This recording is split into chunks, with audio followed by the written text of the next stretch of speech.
Donc, dans Illustrator, ce qu'on va voir ici, c'est comment faire du dessin en symétrie, comment récupérer dans Photoshop un graphisme Illustrator pour l'améliorer et puis le récupérer à nouveau dans Illustrator. Donc, il va migrer temporairement dans Photoshop. Très intéressant. Ok, dans Illustrator, vous allez faire un nouveau document. Nouveau document, vous prenez ce qui vient là, sauf que peut-être dans les paramètres avancés, vous pouvez changer le mode couleur de CMJN à RVB. Mais sinon, un A4 vertical comme ça me convient particulièrement. Ok. Ici sur le Mac, j'enfonce la touche F. Vous êtes sur un PC, vous n'avez pas besoin de le faire. Je pense que d'office sur le PC, quand vous enfoncez la barre d'espacement, vous arrivez à bouger le document sans problème. Alors on va faire apparaître les règles sur ce nouveau document en faisant un CTRL R sur le PC, Command R sur le Mac, ce qui correspond à affichage, afficher les règles, affichage règles, afficher les règles, View Rulers, Show Rulers. Donc les règles sont là et on va tirer au départ des règles un repère vertical. Donc vous positionnez le pointeur sur la règle verticale et vous faites un clic et glisser pour amener sur le document à peu près au centre là un repère vertical. À peu près au centre, ça n'a pas trop d'importance, je pourrais même le mettre expressément pas au centre, c'est pas un problème pour l'exercice. Je vais faire afficher la palette des calques, menu fenêtre calque, menu window layers. Et je vais prendre la bonne habitude quand je fais des repères de les mettre sur un calque qui va servir rien qu'à ça.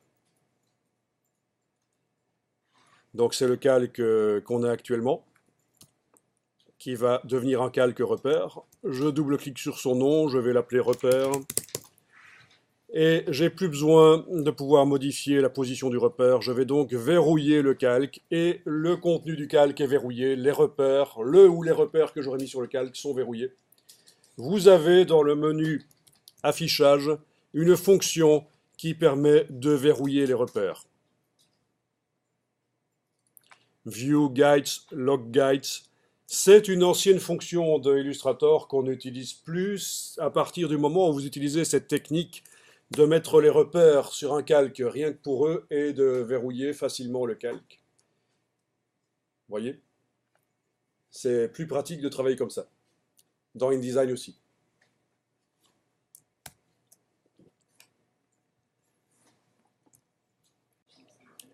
Alors voilà, je vais prendre le crayon pour dessiner des vecteurs, pas avec la plume, mais plutôt avec le crayon. Donc, derrière l'outil conception de forme, le Shaper Tool, vous avez, pas conception de forme, l'outil Shaper Tool, parce que conception de forme, c'est ici. Vous avez en fait le crayon qui est là, et vous allez dessiner, on va dire, la forme d'une feuille d'arbre, par exemple, c'est assez facile. Donc je commence sur le repère là, et je vais dessiner à gauche, donc bon, ok, il faut que je crée un calque, évidemment, pour pouvoir dessiner dessus. Pour l'instant, j'ai oublié de créer le calque. Donc je clique sur le bloc de feuille pour créer un calque pour pouvoir dessiner avec le crayon. Et je dessine ma feuille d'arbre vite fait, voilà comme ça.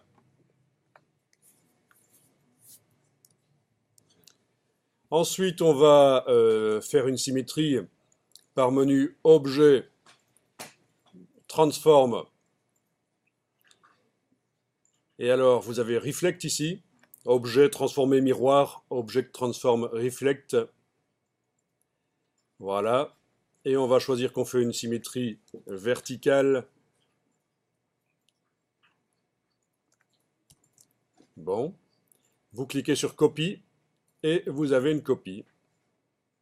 Alors, je passe en View Outline parce que mes traits n'avaient pas de couleur de contour et de fond. Comme ça, je vois tous mes traits, même s'ils ne sont pas sélectionnés, parce que si je reste en View Preview, en affichage aperçu, je ne les vois pas, donc je passe en affichage tracé. À partir de là, je déplace avec la flèche noire cette demi-feuille en enfonçant la touche majuscule éventuellement. Et voilà, j'ai ma feuille qui est là. Ce qu'on vient de faire ici, c'est l'ancienne manière de faire dans Illustrator. C'est sans doute celle que ceux qui ont étudié Illustrator connaissent. Est-ce que vous connaissez une autre manière de faire une symétrie dans Illustrator? Est-ce que vous connaissiez celle-là? Levez la main ceux qui connaissaient. Une personne, deux, trois, ok. 4, 5, ok. Et l'autre manière de faire, vous connaissez? Oui? Clic droit, Clic droit et demander, la même chose en fait. demander la même chose. Oui, ok.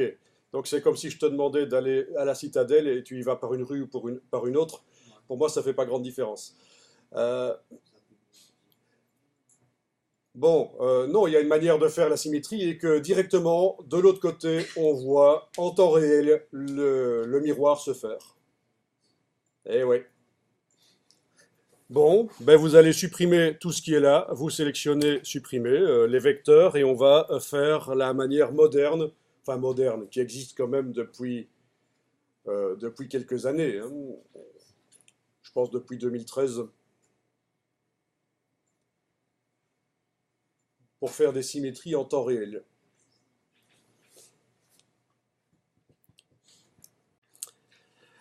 Ok, donc on y va. Vous avez supprimé les vecteurs. Avec le crayon, vous allez poser un point sur le repère. Clic. Évidemment, ça ne marche pas. Pourquoi? Parce que je suis... Il va falloir commencer à la plume en fait. Prenez la plume. Avec la plume, posez un point sur le repère. Je vais enfoncer la touche verrouillage majuscule pour avoir le pointeur précis sur le document, là, la touche verrouillage majuscule. Je suis bien en train de travailler sur le calque 2. Voilà, je clique sur le repère, zoomer éventuellement, voilà, un point, c'est bon. J'ai pas besoin de plus pour l'instant. Je repasse à la flèche noire, j'ai un seul point qui est là.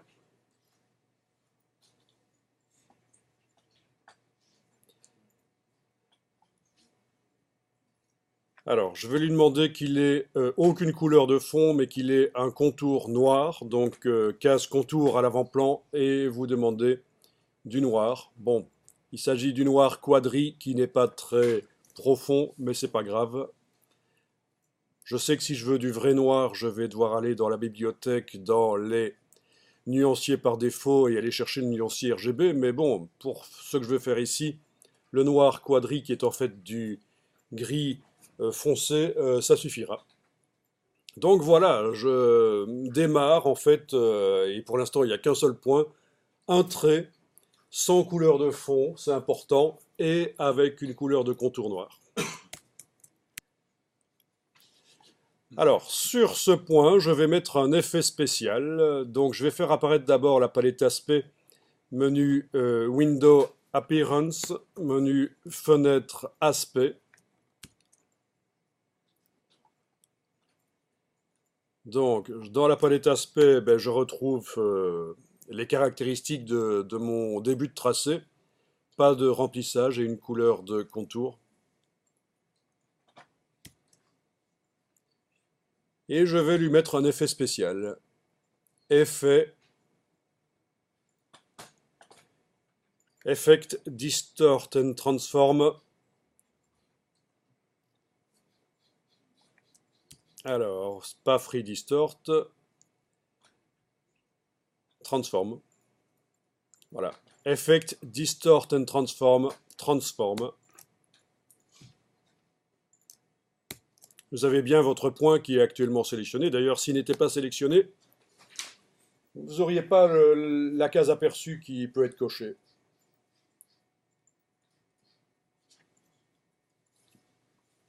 Vous savez quoi? Pour que ce qu'on va faire ici soit compréhensible, on va quand même continuer un peu le tracé du point, parce que sinon vous allez avoir difficile de comprendre. Cliquez sur Cancel, on va y revenir très bientôt. Vous allez prendre le crayon, et vous allez positionner le crayon sur le point ici. et faire un cliquer-glisser pour démarrer. Voilà.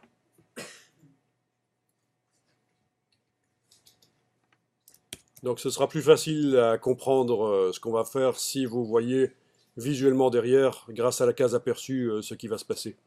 Quand on sait comment ça marche, on n'a pas besoin de démarrer comme ça, mais vous ne savez pas encore, donc dessinez un trait qui démarre donc du repère et qui va vers la gauche. Ok, donc sur ce trait, je vais dans le menu Effet, Distort and Transform, Transform. Vous n'avez pas encore d'effet Transform dans la palette Appearance. Vous ne voyez pas d'effet Transform qui est là. On est d'accord, hein? C'est la première fois que vous allez dans Effect, Transform Effect. Vous n'avez pas encore cliqué sur OK et appliqué quelque chose. Donc je peux cocher Preview. Je vais demander Reflect X, donc miroir sur l'axe, enfin miroir en abscisse, on va dire. Voilà. Et vous voyez que ça se retourne. D'accord? Il va falloir indiquer ici où se trouve l'axe de miroir. Pour l'instant, il est au centre. Donc pour l'instant, l'axe de symétrie est au centre de l'objet. On va dire qu'il est à droite de l'objet, et c'est grâce à cette petite case que vous allez pouvoir le dire. Voilà. Donc là, vous voyez que l'axe de symétrie est à droite de l'objet.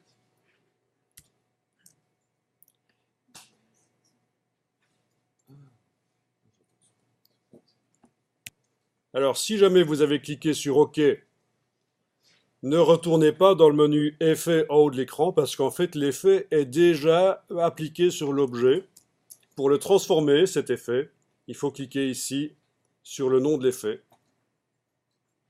Pour modifier l'effet, il faut cliquer sur le nom de l'effet, Transform ici.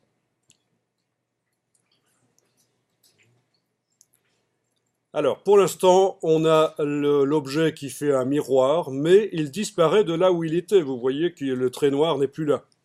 Il va falloir demander que ça fasse une copie. Donc, à la place de 0 copie, vous demandez une. Vous enfoncez la touche tabulation pour valider.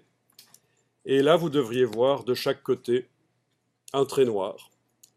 Le seul trait noir qui existe vraiment, c'est celui qui est à gauche. L'autre, de droite, c'est un miroir inaccessible avec les outils de manipulation des tracés, parce que c'est juste un miroir de celui de gauche.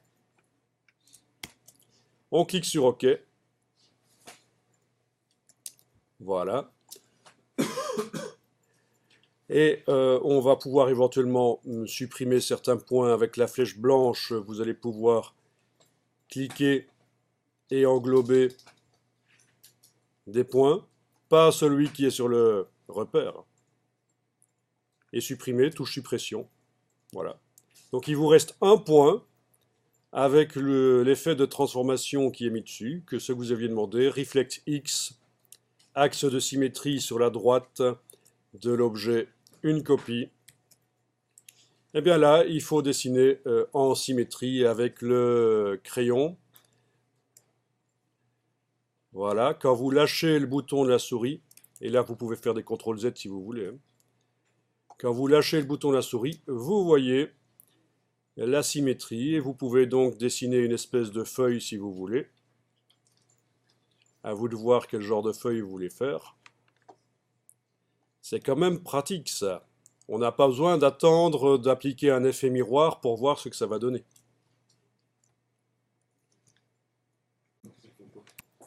Bon, ben voilà. Après, ça peut être modifié, bien sûr, avec les outils. La flèche blanche, on peut aller modifier la position de certains points. Voilà. La plume, etc. Donc, tout est faisable. Bon, on va s'amuser à faire un petit personnage, parce que je sens que vous en mourrez d'envie. Un petit personnage. Ben on va simplement dupliquer l'objet ici. Prenez la flèche noire. sélectionner l'objet. Évidemment, la partie droite ici n'est pas sélectionnable, elle n'existe pas. C'est juste une image miroir de ce qui se trouve à gauche. Avec la touche Alt et la flèche noire, vous déplacez ça vers plus bas, en fait. Ah, peut-être que vous avez fait une feuille qui est sur toute la... Et là, je fais CTRL Z. Une feuille qui est sur toute la page. Bon, c'est vrai qu'on pourrait... On va faire ça, on va agrandir la page. On va agrandir la page. Donc, prenez l'outil de modification du plan de travail et on va faire ça sur la droite. On va faire un petit personnage sur la droite cette fois-ci. Donc vous agrandissez le plan de travail sur la droite. Ça n'a pas d'importance le plan de travail tant qu'il est à peu près dans un format A4, A3 ou A5. Bon, c'est bon. Parce qu'il faut savoir que les outils de Illustrator sont optimisés pour fonctionner sur des formats standards de papier. Si vous les utilisez sur des formats minuscules ou trop grands, les outils ne vont pas réagir comme ils doivent. Leur pré-réglage, c'est plutôt pour des formats standards. Mais donc, tant que vous restez à peu près dans un format standard, ici je suis passé d'un A4 à un A3 en faisant ça, à peu près. C'est marqué là au-dessus, quelle est la dimension, 48 cm sur 31. Bon, peu importe, puisqu'en fait, quand on finalise, on peut remodifier le plan de travail. Donc, vous focalisez pas trop sur le plan de travail et ses dimensions pendant que vous êtes en train de faire une illustration dans Illustrator. Bien, je vais travailler sur le calque repère maintenant, déverrouiller le calque repère. Donc vous voyez que sa vignette est bleutée, ça veut dire que je travaille sur lui. Je le déverrouille pour pouvoir mettre des choses dessus et je vais tirer un deuxième repère vertical et le mettre à peu près là. Voilà. Donc il y a deux repères sur le calque repère maintenant.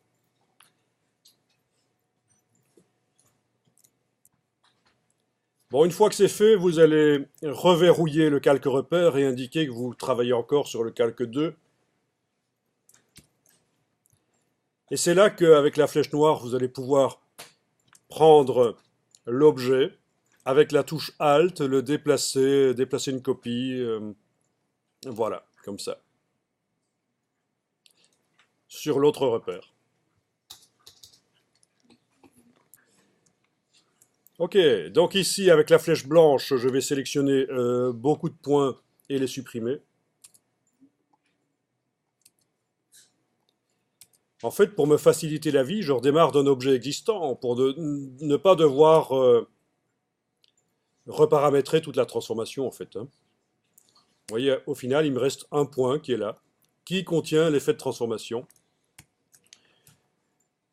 Point que je vais positionner là au-dessus, et je vais m'amuser à dessiner au crayon, par exemple, ou à la plume, un personnage. Je commence par la tête, voilà la tête, voilà, tout en sachant que je vais pouvoir le modifier après, etc. Ah ben, amusez-vous à faire ça. Vous voyez que j'ai supprimé un point, et je redessine un personnage. Et il est un peu foireux, évidemment, il n'y a pas de modèle, mais c'est le principe. Voilà. Ok? Amusant ça.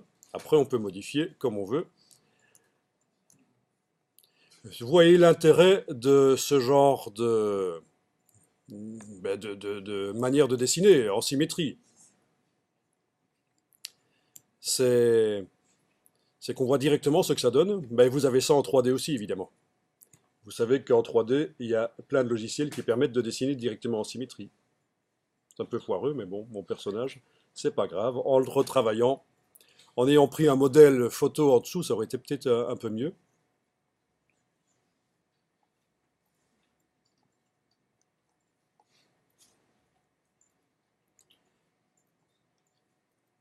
Il est complètement foireux. Il commence à partir en sucette. Oui, il part en sucette là.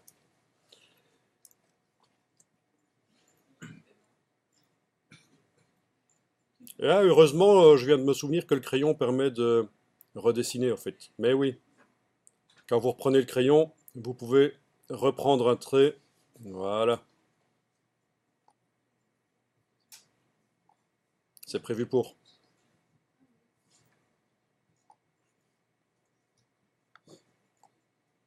Waouh. Eh oui. Il faut penser à revenir sur le dessin. Voilà. Ok. Ah, faites pas ça aux profs de 3D, hein. Là, ils vont pas vous accepter ce genre d'imbécilité. Ça, c'est sûr. Ah, c'est un zombie.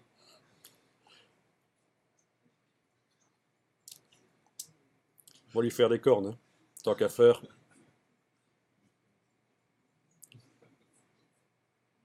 Voilà. Ah. Vous voyez pourquoi on peut s'amuser et délirer un peu. Il a un peu trop de gras, hein. On va essayer de lui enlever un peu de gras quand même. Voilà. Bon, je vais envoyer vers Photoshop. Je veux pouvoir traiter les deux choses séparément dans Photoshop, donc je vais faire deux fichiers Illustrator que j'ouvrirai dans Photoshop. Bon, ici je vais quand même mettre une couleur de fond. La couleur de contour peut disparaître. Alors quelle couleur je mets, ça n'a pas d'importance en fait. Ça n'a pas trop d'importance quelle est la couleur que je mets pour le fond. Parce que de toute façon après dans Photoshop je vais pouvoir modifier tout.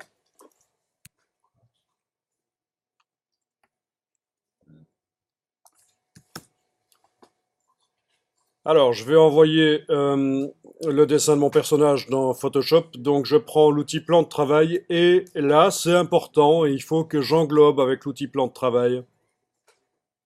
D'accord? Il faut que j'englobe le personnage. Pas besoin d'aller contre du moment qu'il est englobé.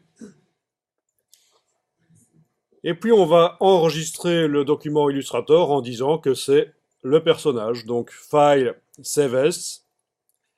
Je l'appelle perso, par exemple. Voilà, en Illustrator.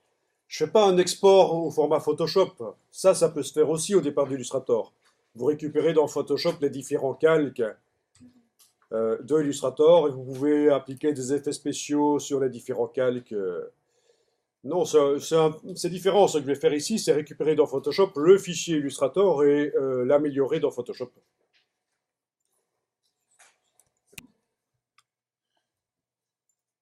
Alors, je vais maintenant reprendre l'outil plan de travail et englober ma feuille d'arbre.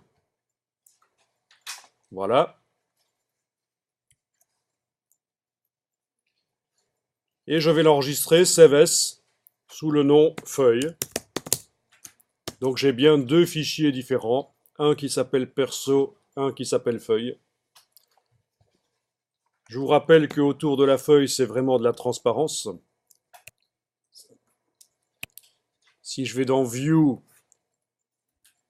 Show Transparency Grid, affichage, montrer le damier de transparence, on voit que c'est vraiment de la transparence. Bon, mon personnage a un petit problème, mais c'est pas grave. On pourra boucher ça dans Photoshop.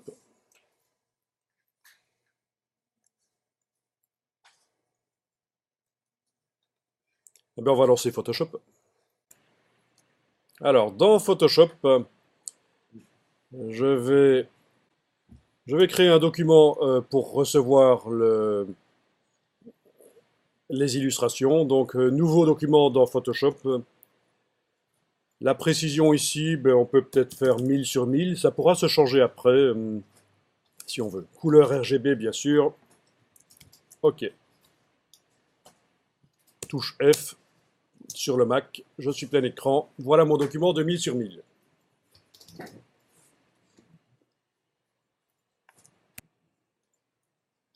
Et j'importe le personnage. Alors je me rends compte que je suis dans la version française de Photoshop et vous êtes dans la version anglaise, donc je vais aller changer ça. Photoshop est un des seuls logiciels où pour changer la langue, ça se fait par les préférences de Photoshop. Sinon, les autres logiciels Adobe, pour changer la langue, il faut changer la langue du système d'exploitation et relancer le logiciel. Mais Photoshop est indépendant au niveau de la langue. Je peux être dans un système d'exploitation anglais, comme c'est le cas actuellement. Et, vous voyez, et avoir Photoshop dans la langue que je veux. Les autres logiciels, c'est pas aussi simple que ça. Si je veux les avoir en français, il faut que je mette mon système d'exploitation en français. Ok, j'ai relancé Photoshop, il est en anglais maintenant. Comme ça, on est synchro, vous avez Photoshop en anglais. Et je vais refaire mon document de 1000 pixels sur 1000.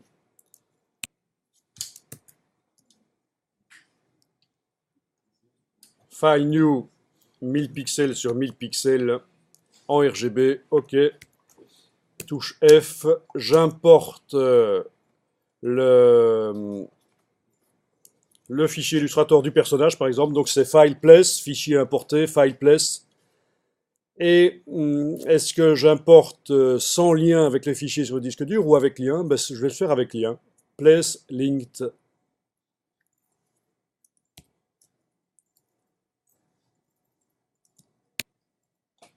Et je vais chercher le fichier du perso. Perso.ai.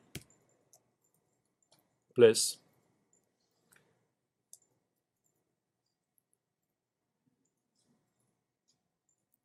Alors au niveau du recadrage, vous pouvez choisir Mediabox. Comme ça, votre plan de travail sera pris en compte. Votre plan de travail Illustrator que vous avez fait. Crop to Mediabox. Donc c'est recadré selon support. Voilà. On valide avec le petit V. Et voilà, on a sur un calque notre personnage qui est là.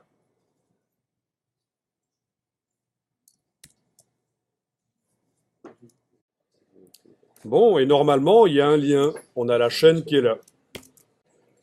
Alors, voyons un peu. Dans Illustrator, vous avez toujours... non, vous n'avez pas le document du personnage qui est ouvert. Vous avez le document de la feuille, c'est le dernier qu'on a enregistré. Donc, dans Illustrator, j'ouvre le document du personnage. File, Open Recent Files, fichier, ouvrir les fichiers récents, et je vais chercher le document du perso. Il est bien indiqué que c'est le document perso.ai, c'est celui qu'on a importé dans Photoshop. Si je modifie ce document Illustrator, ça devrait se mettre à jour dans Photoshop, puisqu'on l'a importé avec un lien. Bon, ben je vais aller modifier les choses, parce que je remarque qu'ici, j'aurais dû régler des problèmes. Alors, il faut que le dessus et le dessous du personnage terminent bien sur le repère, en fait. Sinon, vous n'arriverez pas à faire quelque chose de correct. Donc, n'hésitez pas à zoomer sur le dessus et le dessous pour mettre le point bien sur le repère.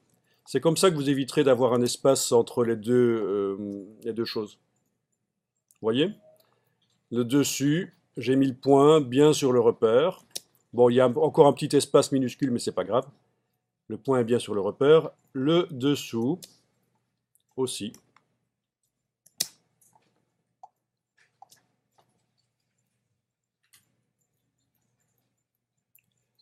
Voilà.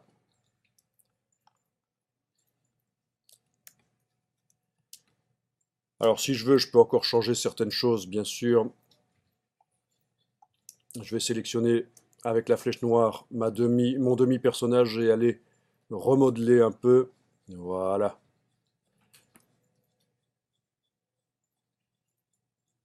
Ok.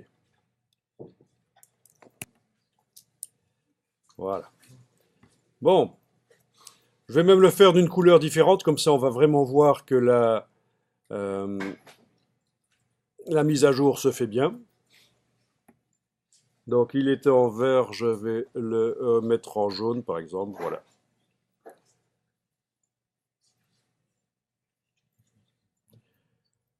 Bien, je fais File, Save, je ne l'enregistre pas sous un autre nom, je mets à jour le fichier qui a été utilisé dans Photoshop. File, Save. Et dans Photoshop, ça se met à jour. Génial ça. Vous pouvez encore modifier le fichier Illustrator, ça se met à jour dans Photoshop si vous l'avez apporté en tant que fichier lié. Place linked.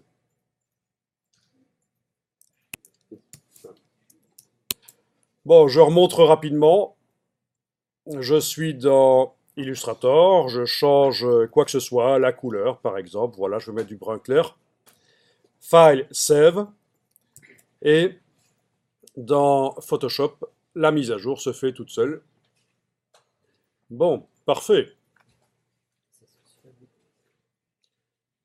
Chez toi, ça ne s'était pas mis à jour tout seul parce que tu n'avais pas encore validé l'importation. Tu avais le carré avec les diagonales, mais tu n'avais pas appuyé sur le petit V. Et alors, quand tu essayais d'enregistrer dans Illustrator, ça indiquait que le fichier était verrouillé.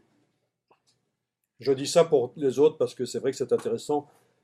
C'est pas pour rien que ça s'appelle un laboratoire, c'est parce que il y a plein de problèmes qui surviennent. Il y en a d'autres qui avaient un autre problème dans Illustrator. Ils avaient mis leur effet de transformation sur le contour. S'ils mettaient un contour, ben oui, on voyait que ça se transformait à moitié. Vous voyez, ça c'est, je viens de mettre un contour sur mon personnage, et si l'effet de transformation est sur le contour, on voit que ça symétrise. Et donc il faut que ce soit en fait sur tout l'objet, donc il faut que ce soit en dehors du contour et du remplissage. Et oui, parce que les effets de transformation, on peut aussi les mettre seulement sur un des fonds ou un des contours de l'objet.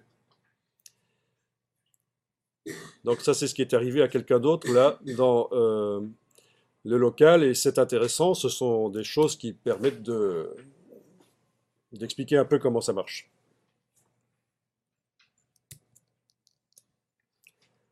Alors, j'enregistre le fichier Photoshop, File, Save As. Je vais l'appeler perso de Adobe Illustrator. Je vais mettre un incrément si je fais plusieurs versions, donc -01. Et éviter de lui donner le même nom que le fichier, parce que, bon, c'est vrai que là on voit les extensions. .ai, .psd, mais on ne les voit pas toujours. Si on transfère ça sur un ordinateur qui ne montre pas les extensions, vous allez vous retrouver avec... Bien sûr, vous allez voir les icônes, il y aura une icône Illustrator, une icône Photoshop. Enfin, évitez quand même, mettez toutes les chances de votre côté d'arriver à faire la différence entre la version Illustrator et la version Photoshop. Donc je pourrais même préciser ici, sinon ça va être ambigu en effet, que c'est un doc PS avec import AI.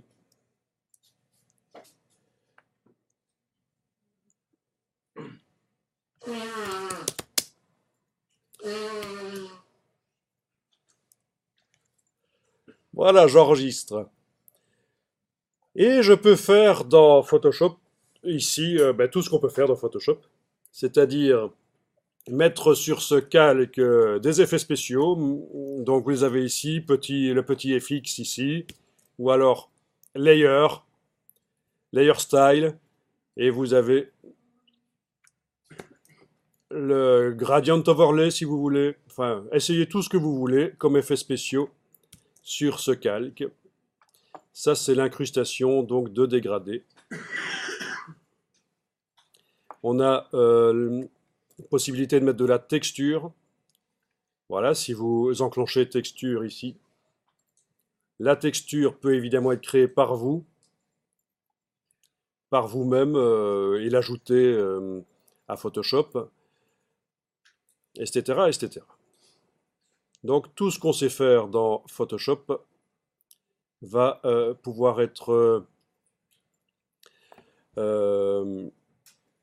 fait sur un fichier Illustrator modifiable. Une petite drop shadow, etc. Alors ça, dans Illustrator, vous oubliez. Des effets spéciaux comme ça dans Illustrator, c'est pas possible.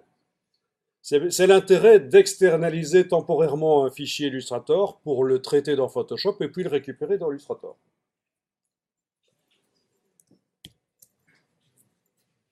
Et vous pouvez enregistrer plein de versions comme ça, faire des recherches.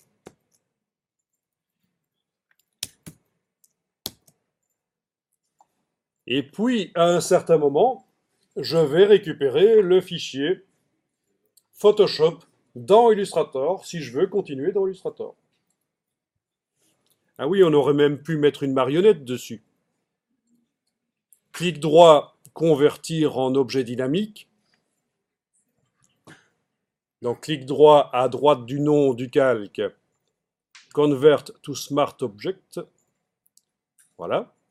Maintenant, si je veux modifier les effets spéciaux, il faudra que je double-clique sur le calque et rentrer dedans. Il s'ouvrira dans une fenêtre à part, en fait. Hein. Vous connaissez le système des objets dynamiques?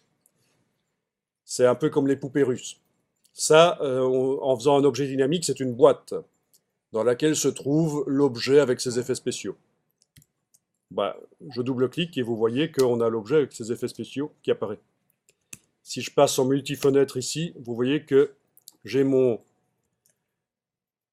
travail 1000 pixels sur 1000. Quand j'ai double-cliqué là-dessus, il y a un nouvel onglet qui s'est ouvert ici, voilà, PSB, qui contient...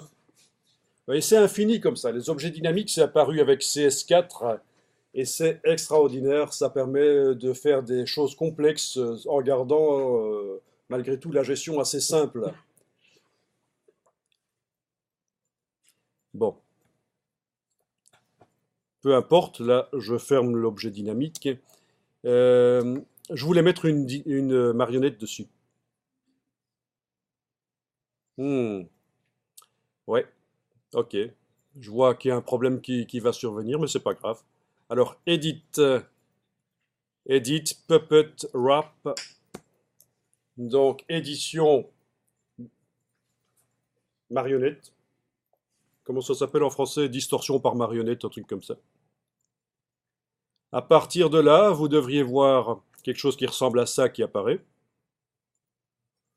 D'accord?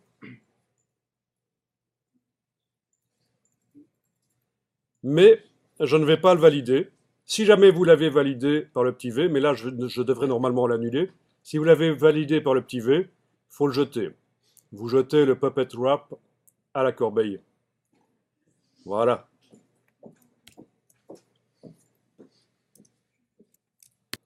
Pourquoi est-ce que j'ai jeté ma marionnette? Parce qu'en fait, la marionnette, je veux la faire sur le personnage, mais pas son ombre. Ben oui. Donc, ce que je vais faire maintenant, c'est double-cliquer sur l'objet dynamique, aller jeter l'ombre portée. Ben voilà, il n'y a plus d'ombre portée.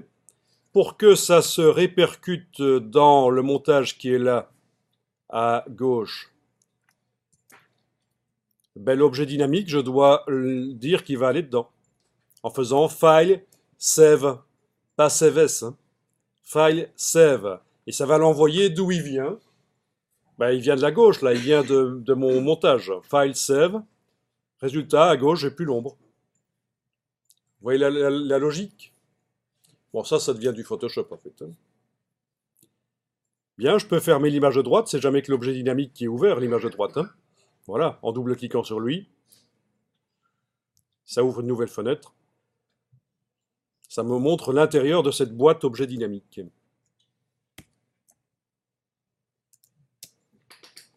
Ok, j'en étais à faire Edit Puppet Wrap. Voilà, cette fois-ci, j'ai le personnage sans son ombre. Et je peux donc aller mettre des petites punaises, clic, clic, clic, et bouger ses membres. Donc encore une fois, la puissance de Photoshop. Alors il y a des choses similaires dans Illustrator pour faire des modifications dans le genre. Mais c'est pas encore ça. Hein. C'est pas encore la même chose. Génial ça. Hein.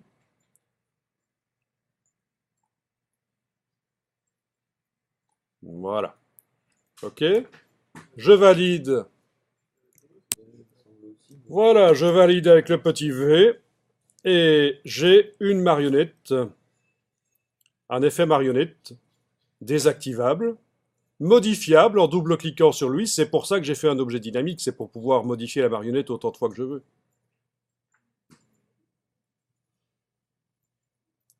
Si j'avais pas fait la marionnette sur un objet dynamique, les punaises, elles disparaissent en fait. Et je ne sais pas les repositionner. celles qui existent déjà, que j'ai mises. Elles sont oubliées si ce n'est pas sur un objet dynamique. Alors, vous connaissez peut-être Photoshop. Vous savez que si vous essayez sur un calque objet dynamique de dessiner au pinceau, il va vous dire, vous devez pixeliser l'objet dynamique. Dans ce cas-là, qu'est-ce que vous faites? Ben, vous ne le faites pas, évidemment. Sinon, vous perdez tout le bénéfice de l'objet dynamique. Dès que vous allez essayer de modifier avec un outil modificateur de pixels, vous allez essayer de modifier la boîte, l'objet dynamique, il va vous dire, vous devez pixeliser pour utiliser cet outil. Ben, ne le faites pas, vous allez tout perdre. Ok, donc, ben, éventuellement, ici, je peux aller remettre un effet de... Donc, layer style, un effet de drop shadow, d'ombre portée, voilà. L'ombre portée n'est pas soumise à la... Elle n'est pas marionnettée. Elle se met juste sous l'objet qui est marionnetté. Vous voyez? Quand je double-clique sur Puppet Wrap, je vois que l'ombre portée ne fait pas partie de la marionnette, contrairement à tout à l'heure, quand l'ombre était dans l'objet dynamique. Ici, elle est en dehors. Il me reste plus qu'à enregistrer ça, sous le nom que je veux. Et dans Illustrator, je vais pouvoir l'utiliser dans un autre document. C'est ça qui est super important à comprendre. Vous ne devez absolument pas utiliser votre document Photoshop dans le document Illustrator qui est utilisé par le document Photoshop. Parce que là, vous faites une boucle et ça bug. Le document Photoshop est utilisable dans un autre document Illustrator. Je vous montre rapidement, je crée un document Illustrator, je vais importer Fileplace, j'importe mon document Photoshop, voilà, et je peux utiliser donc ça dans Illustrator, et il y a de la transparence autour, View, Show, Transparency Grid, il n'y a pas de transparence, je me suis légèrement planté là, je reviens dans Photoshop, c'est parce que j'ai oublié d'enlever l'œil en face du background dans Photoshop Idiot. Je recommence File Save, je sauve mon fichier Photoshop, je suis dans Illustrator, je fais File, Place, je vais chercher mon document Photoshop, et voilà, il est avec la transparence autour, nickel. Si je préférerais faire l'ombre dans Illustrator, c'est possible aussi.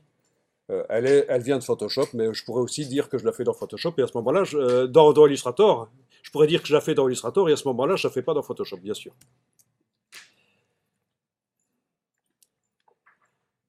Ok?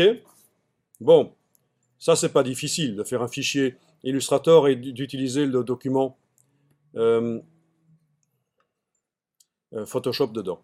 Alors je vous montre un truc ici encore. Bien, ça c'est le fichier original Illustrator avec la symétrie. Je vais le modifier un peu. Je trouve que mon personnage, je voudrais des épaules un peu différentes. Donc, alors, comment c'est encore le raccourci? Je double-clique sur l'outil ici de transformation parce que je ne me souviens plus du raccourci. Alt majuscule, et je vais pouvoir modifier la dimension et donc la manière dont l'outil réagit. Ok, donc voilà, on va dire que je veux des épaules un peu comme ça, voilà, à la Michael Jackson. Je fais File, Save. Je viens de mettre à jour mon fichier Illustrator. Je vais dans Photoshop. Donc après avoir enregistré le fichier Illustrator, dans un premier temps, rien ne m'indique qu'il a été modifié quand je suis dans Photoshop. Parce qu'en fait, à l'intérieur de cet objet dynamique, j'en ai un autre. Je double-clique. Voilà. C'est un espèce d'objet dynamique, c'est un fichier lié. Et là, ça m'indique que le fichier original a été modifié. Les épaules ici sont toujours ronds, pas à la Michael Jackson. Et il faut que je fasse la mise à jour.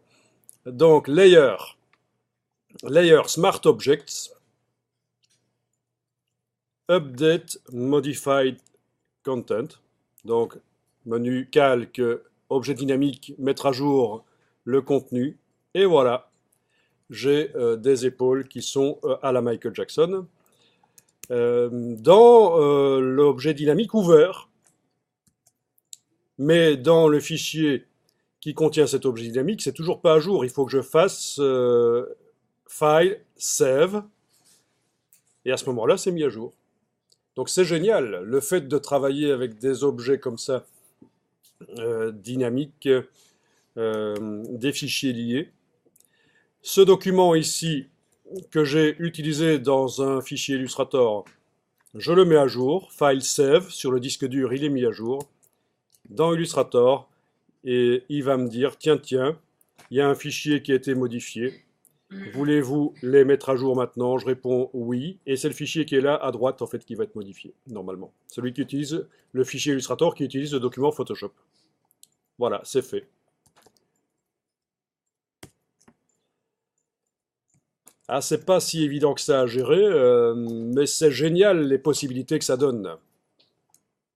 De travailler sur une illustration avec plusieurs logiciels, de pouvoir étendre les possibilités d'Illustrator grâce à Photoshop. D'accord? Vous voulez un petit résumé? Allez, un petit résumé. On va voir si on sait vous faire ça.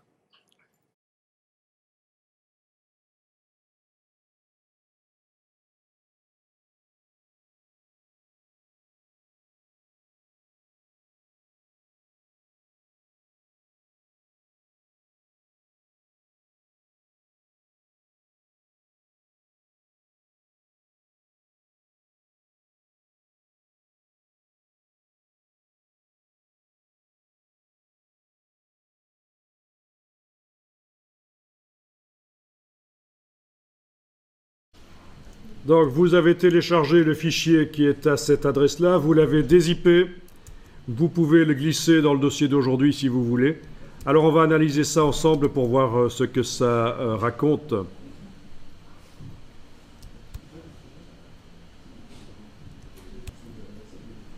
Donc qu'est-ce que nous avons là-dedans? Nous avons deux documents, une feuille et un personnage. On peut les ouvrir dans Illustrator pour commencer. Et en fait, c'est de la création en symétrie, en temps réel. Donc en fait, c'est quasiment le même document, sauf qu'il y en a un des deux qui a le plan de travail qui entoure la feuille. Avec l'outil plan de travail, on a été entourer la feuille. C'est important quand on veut récupérer les choses dans Photoshop. Et l'autre document, avec l'outil plan de travail, on a été entourer le personnage. C'est du dessin en symétrie directe dans Illustrator. Vous pouvez d'ailleurs encore tester si vous voulez. Si vous prenez un outil de déformation comme celui qu'on a utilisé tout à l'heure, vous sélectionnez la forme, la partie gauche du personnage et vous allez modifier. Vous allez voir que la partie droite va se modifier en temps réel. Il y a peu de gens qui savent en fait qu'on peut faire ça dans Illustrator, du dessin en symétrie temps réel.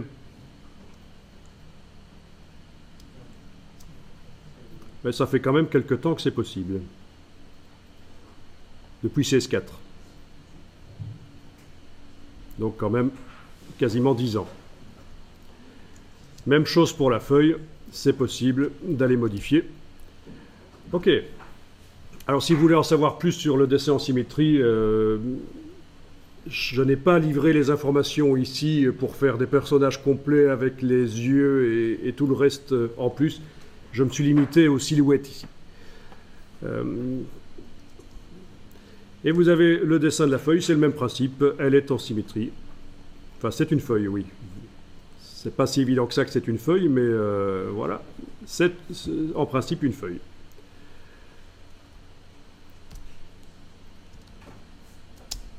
Il y en a qui connaissaient le système? Ici? Du dessin en symétrie dans Illustrator? Parce qu'en général, ce que les gens utilisent, c'est quand on fait un tracé et qu'on veut le symétriser, on utilise le système... Bon, on me l'a demandé tout à l'heure, d'ailleurs, c'était pour un œil. Et j'ai répondu l'ancien système, parce que l'œil était déjà créé, en fait. Hein. Donc, si vous avez un espèce d'œil comme ça, voilà, et que vous le voulez en symétrie, ben oui, la forme là est déjà créée. Vous allez dans le menu Objet, Transformation, Miroir. Vous dites que vous voulez un miroir vertical, vous cliquez sur copier et vous allez avoir une copie. Voilà, et vous avez des yeux. Mais bon, vous n'avez pas pu créer le premier œil en voyant le deuxième en même temps, quoi. Donc vous découvrez à ce moment-là ce que ça donne. Et si vous voulez modifier les deux, ben, il va falloir y aller un par un. Et bon, la symétrie n'est pas respectée. Ceci dit, c'est pas grave. Hein, dans les visages, la vraie symétrie n'existe pas vraiment. Ok, ça c'est une première chose. Les deux fichiers Illustrator. Alors, on a un fichier Photoshop que vous pouvez ouvrir dans Photoshop.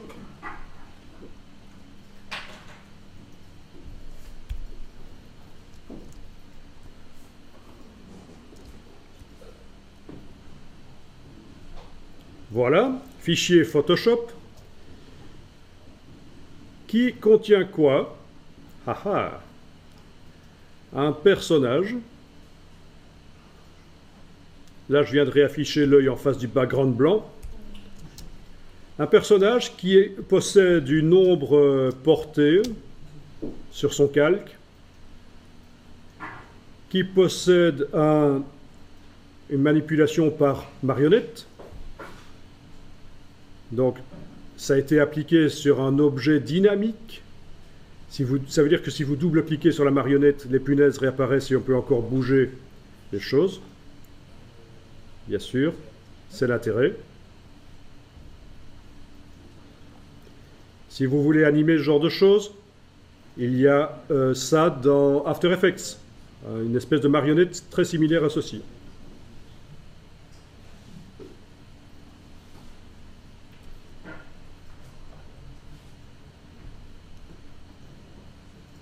Bon, c'est du Photoshop. Hein. Vous validez si vous voulez avec le petit V, et voilà, vous avez fait votre personnage avec un look différent.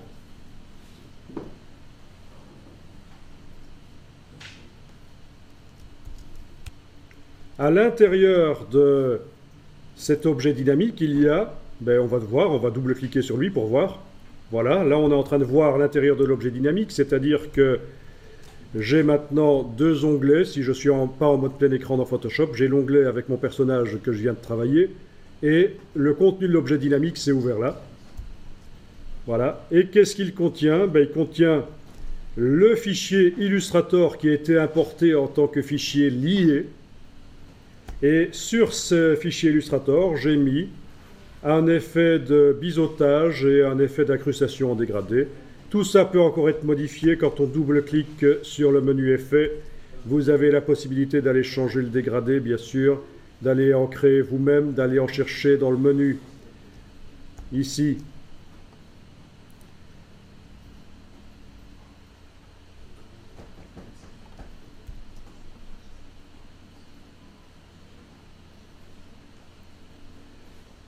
Bon.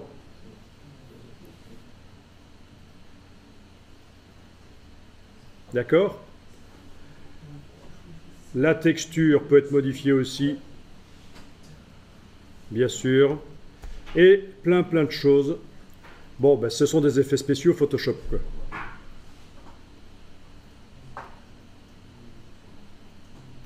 Voilà.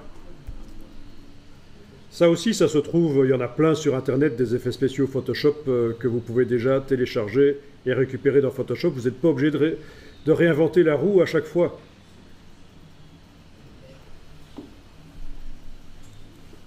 Voire même un contour.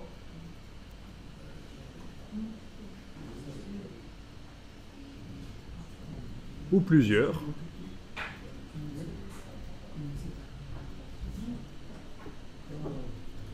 Etc., etc.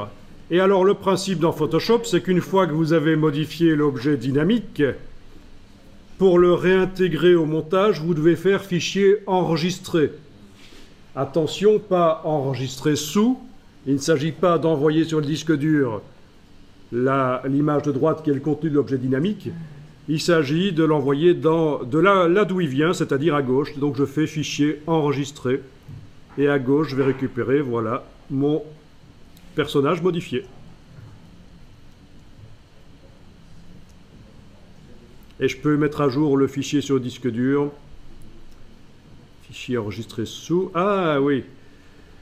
Il ne me propose pas fichier enregistré parce que ça a été fait dans Photoshop 2015 et là je suis passé dans 2017. Donc il me force à l'enregistrer. Mais chez vous, vous devriez avoir fichier enregistré accessible parce que vous êtes dans 2015.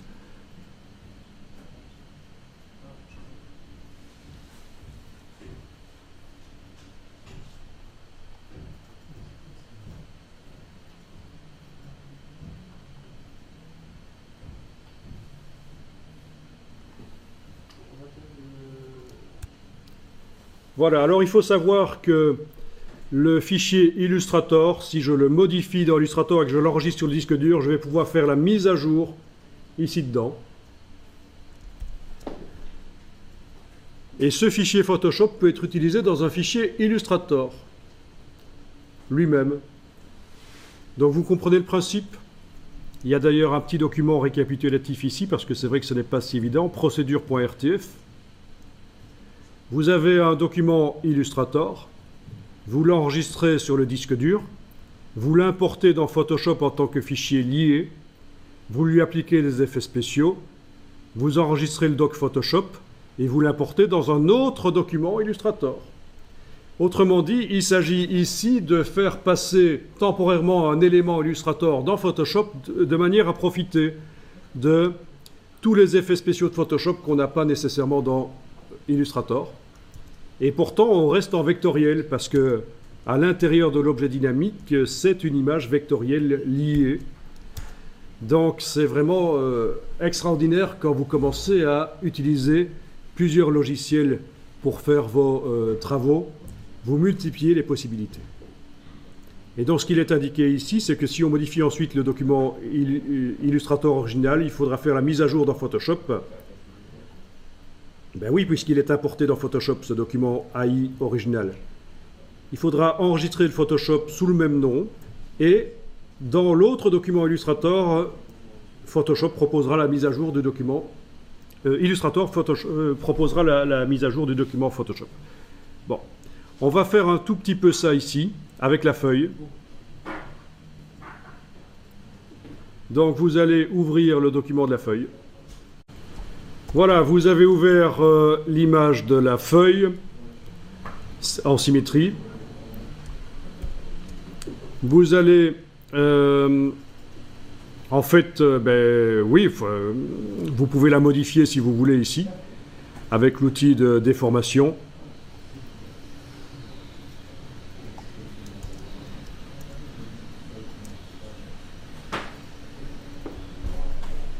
Ça ressemble plus vraiment à une feuille, il faut faire gaffe. OK. Vous faites fichier enregistré, voilà. Et alors on va, dans Photoshop, maintenant, créer une nouvelle image. Vous n'avez plus aucun document ouvert dans Photoshop, on fait fichier nouveau.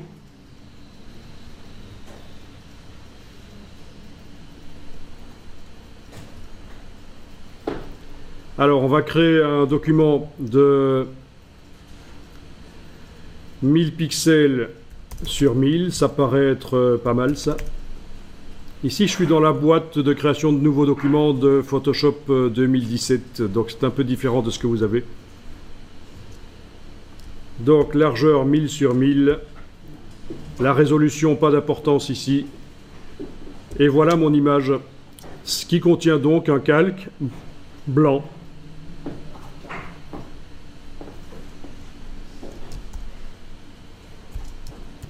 Vous allez importer le document Illustrator, fichier, importer et lier.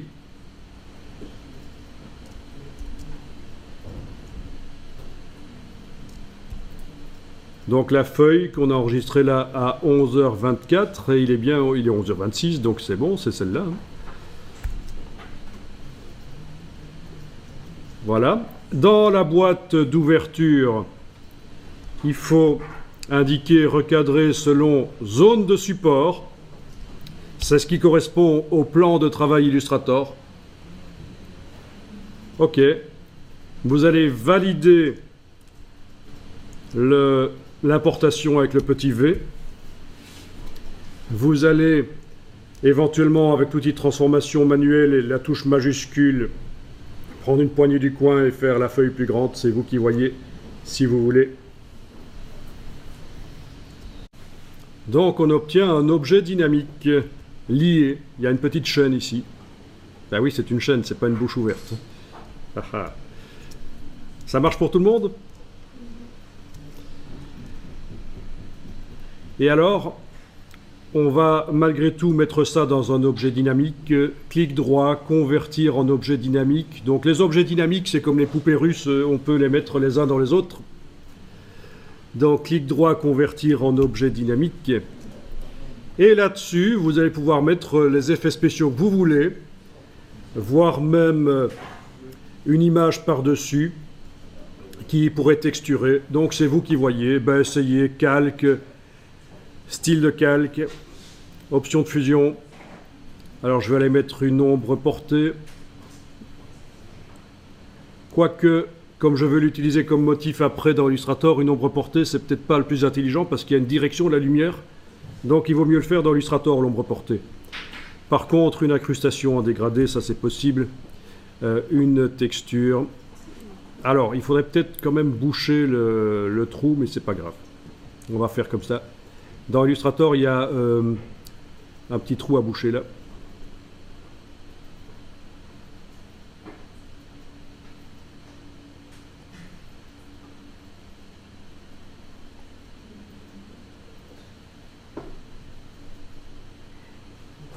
Alors ça peut devenir un peu lent, c'est possible.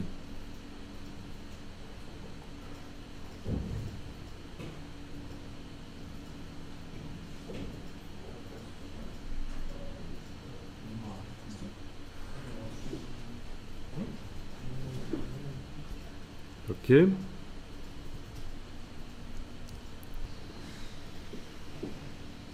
Bon, ceci dit, on pourrait peut-être le boucher dans Photoshop aussi. Si je double-clique et que dans l'objet dynamique, je vais aller mettre un calque vide et au pinceau, je vais aller boucher. Au pinceau, on a dit. Ça devrait le faire. Clic, majuscule clic, voilà, donc c'est bouché. Fichier enregistré. Et voilà, c'est résolu. Vous avez remarqué que j'ai même pas pris soin de dessiner avec la même couleur, puisqu'en fait, l'effet spécial recouvre la couleur de la feuille. On s'en fout, voilà. Donc, clic, majuscule, clic au pinceau sur un calque dans l'objet dynamique m'a permis d'aller boucher le trou dans Photoshop plutôt que de le faire dans Illustrator.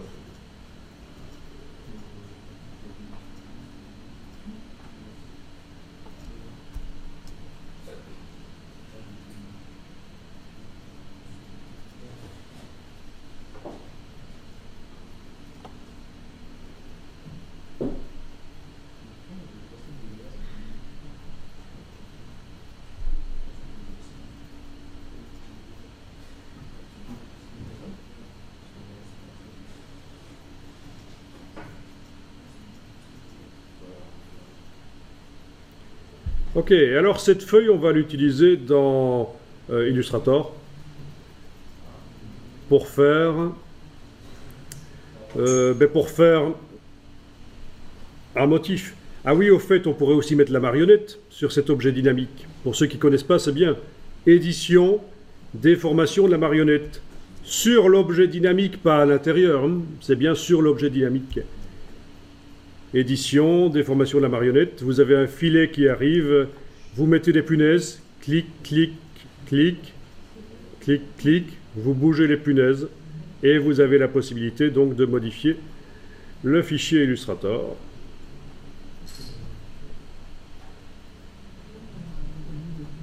Son aspect dans Photoshop.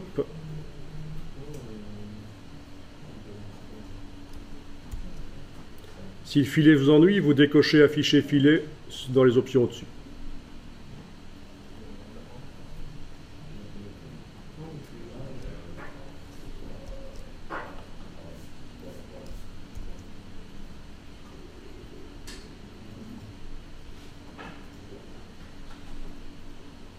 Ok, une feuille. Alors, Ce document Photoshop n'a jamais été enregistré, si? Il a été enregistré? Non. Non, il s'appelle sans titre. Et voilà, on va l'enregistrer. Fichier enregistré sous. Je vais l'appeler feuille avec effets spéciaux, feuille avec FX. Je vais dire que c'est la version 01. Et je vais l'utiliser dans Illustrator. Voilà. Donc on va maintenant dans Illustrator et dans un autre document. Il ne faut surtout pas utiliser le document, celui-là, qui est utilisé par Photoshop. Ben oui, il est utilisé par Photoshop, ce document Illustrator. Il est dans l'objet dynamique. Il ne faut pas faire le travail là-dedans. Il va falloir faire le travail dans un autre document qu'on va créer là maintenant, fichier nouveau, un autre document Illustrator, dans lequel vous allez importer le fichier Photoshop, fichier importé.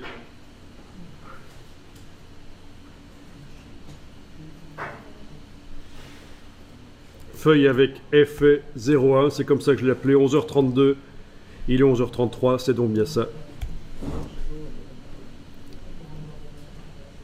Et voilà. À peu près à la taille que je veux le voir dans le motif que je vais créer.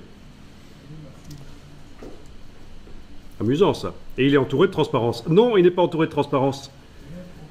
Ben oui, il est entouré de blanc parce que j'ai oublié un truc, mais c'est pas grave. Je retourne dans Photoshop, j'enlève l'œil en face du calque d'arrière-plan. Je fais fichier enregistré, sans changer le nom donc.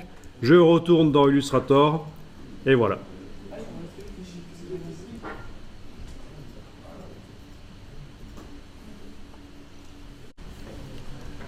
Bien, et je vais utiliser ça comme motif. Donc, en principe, je dois déplacer la chose qui sert de motif, je dois la déplacer dans la palette nuancier. Sauf que ça ne marche pas. Pourquoi ? Est-ce qu'on ne peut pas utiliser des images pixels en tant que motif dans Illustrator? Ben si. Mais en fait, il faut qu'elle soit incorporée au document. Et il s'agit ici d'une image liée. Si je modifie l'image dans Photoshop, elle se met à jour. Ici, c'est ce qu'on vient de faire d'ailleurs. Mais ici, il va falloir vraiment en faire une image incorporée dans Illustrator. Plus de lien avec le fichier Photoshop sur disque dur, si je veux en faire un motif. Et pour faire ça, vous allez dans la palette des liens, menu fenêtre, liens.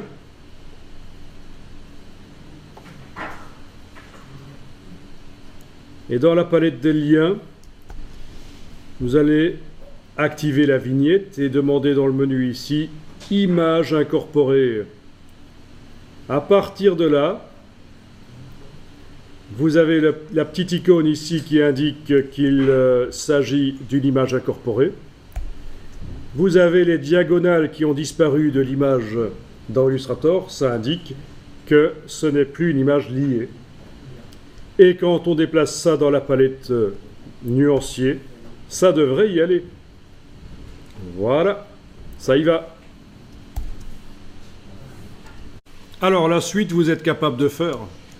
Il s'agit de créer une forme juste pour faire un test, par exemple un cercle, de lui appliquer la feuille, de double-cliquer sur le motif pour déterminer ce qu'on veut comme grille.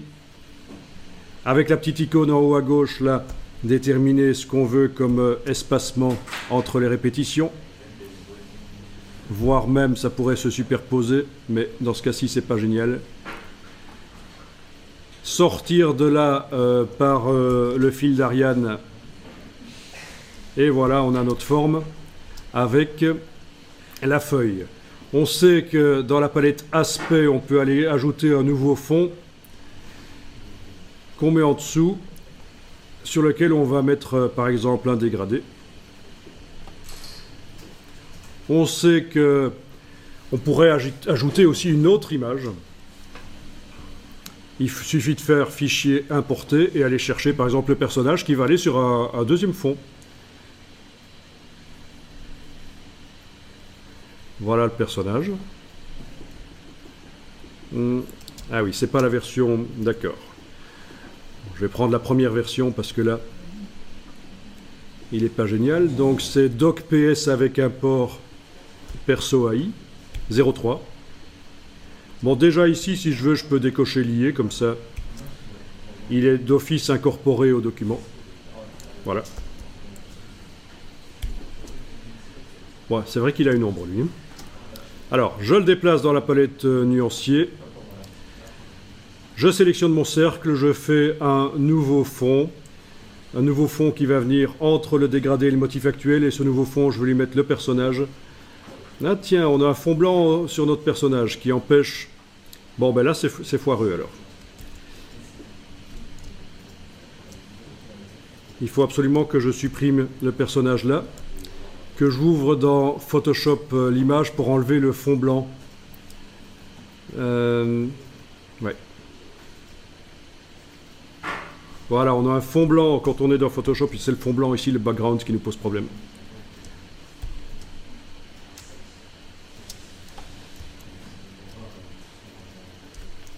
Voilà, le background qui doit disparaître. Fichier enregistré.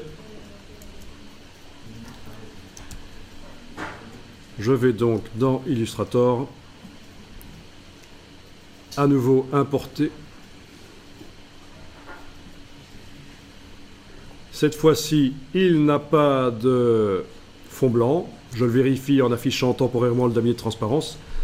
Je déplace dans la palette nuancier. Tant que j'y suis avec la touche Alt, je vais faire la mise à jour du précédent. Voilà. Et donc, sur mon grand cercle, j'ai le fond intermédiaire sur lequel je mets le personnage. Et là, ça marche. J'ai un personnage.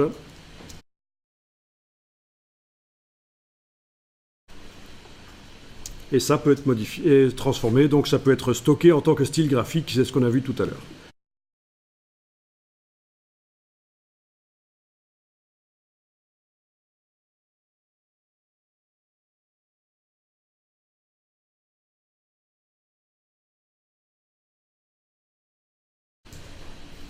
Bon, ce qui n'est pas évident, c'est qu'il y a plein d'endroits pour paramétrer les choses. La palette aspect pour gérer les différents fonds. La palette nuancier pour gérer les motifs originaux.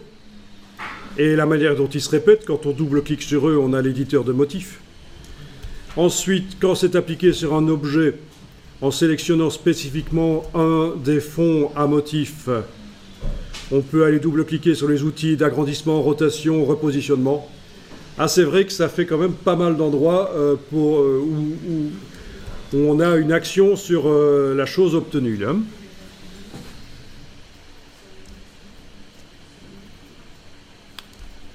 Et j'oubliais en plus l'opacité avec le mode de fusion. N'oubliez pas de sélectionner les objets.